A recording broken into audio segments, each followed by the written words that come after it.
Hello everyone. Now I literally just got home from work and a bunch of stuff came out while I was there, so I just want to go over it all here today. Before I get into anything, guys, I'm going to be doing some giveaways of a couple of credits for Season 4 Battle Pass as soon as Season 4 launches. So in the next coming days I'll be posting a video where you guys can find all the information on how to enter and stuff. So make sure you subscribe to stay tuned on that. And again, if you do just enjoy the videos, please do consider subscribing. It does help out quite a bit. But yeah, a bunch of stuff really just really came out while I was in work. So first thing I want to go over is that we have gotten both Lifeweaver's origin story and his gameplay trailer. First, I'll go over his origin story. Now, first thing we see is that he's talking about Vishkar, and what we can kind of see from this is that his family are the ones who kind of own Vishkar, or like set up Vishkar. And what it looks like is he is, set to take over Vishkar, when he grows up and stuff. But he doesn't like that. He doesn't like the way Vishkar is done, the way everything needs to be perfect and stuff. So he kind of branches off and breaks away from Vishkar to go see the world, and, its natural beauty and stuff. And figures out that, Vishkar are also destroying the world. They're destroying it to make it into this whole perfect vision they have. So he kind of, his whole deal is he wants to have a better world that is natural and isn't perfect as everyone in Vishkar wants it to be. So that's just a quick rundown of his origin story, and that's why he's here, what he's doing. I'm now going to go on to the gameplay trailer. Now, from the gameplay trailer, it was really good. We get to see all of his abilities, and we get to see most of his abilities in game. So I'm going to play that gameplay trailer here.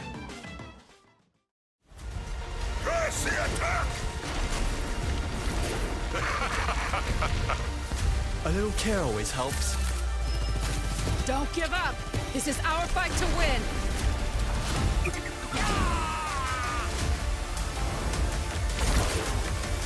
Being down just makes the comeback all the more exciting. Let's perk you up. You're blossoming.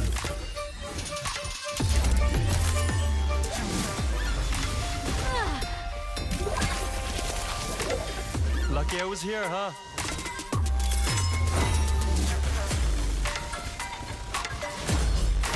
My platform is here.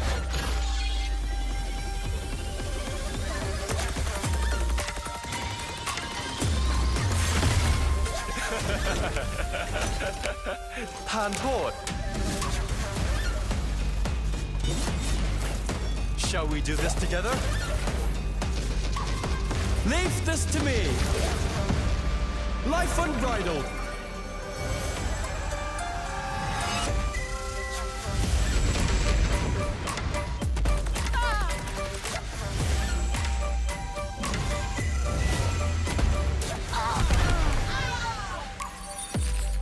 Spend every moment growing into who you truly are. Now, we've seen quite a bit in there, so I'm going to go over all his, his abilities and his weapons and stuff. So starting off with his weapons and, how he heals and stuff. Healing Blossom, hold to charge a healing burst, release to heal a targeted ally. We've seen this at the very start. Thorn Valley rapidly fires a spread of projectiles. This actually looks pretty cool. You can see it there near the end where he uses it on fire and stuff. It actually looks like it's a pretty, it looks like it's a weapon that's gonna feel good when you're shooting it. It kind of looks like it'll feel like how Ramatras feel. Maybe it'll be a bit faster than Ramatras. I wonder if it'll have damage fall off. I wonder how much ammo he'll have. But it looks like it sounds like it's got a good noise, and it looks like it's very impactful when he shoots it and it hits. Next, moving on to his abilities. Petal platform, throw a platform that springs upwards when stepped on. I can see this being used in a lot of scenarios, just like you see in there in the trailer. Using it to, ascend an Orisa so she can't do anything with her ult. That's massive. It can also be used, I'm gonna assume it can be used, maybe get your teammate out of an earth shatter. Maybe they've been shattered and, you just, and that's how you he looks like. I'm actually very interested in his character because it actually does look quite cool, and he looks quite cool himself. But I can see this being used for a lot of things, maybe even pulling off little, duo things, maybe behind a wall, on like icon walls for instance, that bridge and then the castle. Maybe you can ascend the McCree above that at high noon. I can see this being used in a lot of really cool ways to pull off some amazing plays, both offensively and defensively. In ways to like save your team, but also ways to get picks off from the enemy team. I see it coming off in a lot of good ways. It actually seems like a pretty cool ability. The fact that it works on both your team and the enemy makes it even more, of a lot of opportunities to be made. I can definitely see him being very interesting at, like the highest level of Overwatch. But anyways, moving on to Rejuvenate and Dash. Dash towards your traveling direction and lightly heal yourself. So this is kind of like a little, escape for him, give him a bit of mobility. Life Grip, pull an ally to your location, protecting them as they travel. Now this ability I don't really know how to feel about, because like Stylosa posted a video there on his Twitter of him pulling his teammate into the well on Helios. Now, first of all, I don't know how to feel about that, because on paper it seems like he'd be a very good ability. Saving your teammates from a Diva Bomb, or maybe pulling them out of the way of like a Genji Blade, or even pulling them out of the way of an Earth Shatter, anything. Maybe even pulling them out of Ramatra's thing so he loses his ult. But I can also see it used in a way to, fuck someone up. Because obviously that, pulling someone into the well on Helios, and then there's also like just pulling people into ultimates. Just annoying people. We'll see how it happens once the game, he releases in game, but I don't know if Blizzard thought of stuff like that. Anyway, moving on to his passive, Parting Gift. On death, drop a gift that heals the first person, enemy or ally to pick it up. This one I also don't know how to feel about. Healing the enemy team, it's a bit weird. I guess it's to, focus on, really focus on your positioning. And, be tactful about, him not being on the enemy, the front line. Because if he is on the front line and someone manages to get a pick on them, they can end up healing their team. Maybe their tank is the one to pick it up, and you're about to kill their tank, bang, they pick it up, tank's fully, I wonder how much healing it actually does. Because depending on how much it does, it can completely turn the fight. Not just from killing their support, but also healing your own team. So I guess it's there as like an incentive to keep in mind your positioning when you're playing Lifeweaver. And then finally moving on to the ultimate Tree of Life. Place a tree that instantly heals allies upon sprouting and continuously heals periodically as it lives.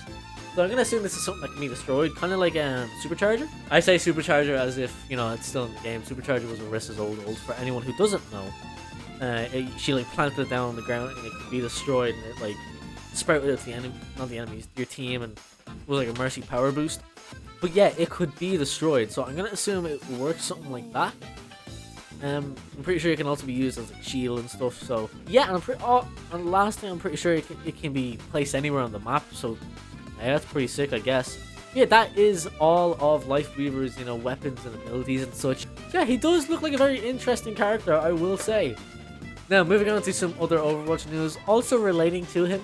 Lifeweaver will be free for a limited time. Coming from Overwatch Cavalry, this is where I've gotten this news from. An in-game event will celebrate his addition to the roster and will run until April 24th. You can also earn Lifeweaver's Cassia skin during this event. And so he will be free for a limited time, which is cool, I guess. It's it's still kind of like, we just have to be free all the time. Why we still gotta be doing this bullshit of putting heroes in the battle pass? But hey, it's whatever. Which brings me on to our next point. We are getting a brand new event. We're getting the Thai New Year event and a game mode coming along with it. The event celebrating the Thai New Year will add a new arcade mode called Bob and Weave, and will feature challenges on Lifeweaver's Cassia skin. That Bob is spelled like Bob is in Ash's Bob, so I'm gonna assume it's something where you have Bob running at you, you have to dodge him or something, I don't know. Next thing about Lifeweaver. Lifeweaver is Overwatch 2's first openly pansexual hero. That's pretty nice, a bit of representation. It's nice to see. Overwatch has been doing that, since it first came out, a Tracer being a lesbian. And not too recent, but recent enough, Soldier was revealed to be gay, so that's that's just a good thing right there. I think that's very, very nice thing for them to do. Nice bit of representation there. And the last thing is Blizzard are, they seem to be working on something for Pride Month, which would be really cool to see. You know, I'm all for it. You know, it'd be a nice way for players to get in, and you know, for people of the LGBT community to, you know, represent themselves in game. I think it'd be really sick.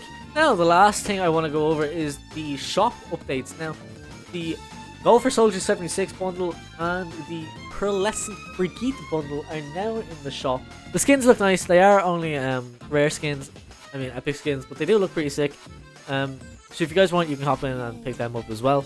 As I said, I'm going to be doing some Season 4 Battle Pass giveaways, you know, giving away a few credits. I'm going to have 5 winners. I'm planning on having 5 winners, so if you guys want, subscribe, stay up to date on that and when the video and all stuff comes out for it. I'm waiting until we get a look at the Battle Pass before I do anything, but it will be coming within the next week, so guys, do stay tuned for that. If you do enjoy the videos, please do subscribe. It does help out quite a bit. We're almost 200 subscribers, so, you know, any help there, I really appreciate it, guys. Check out all my social medias, my TikTok, my Instagram, my Twitter, my Ko-fi. But yeah, that's all I gotta say. See ya.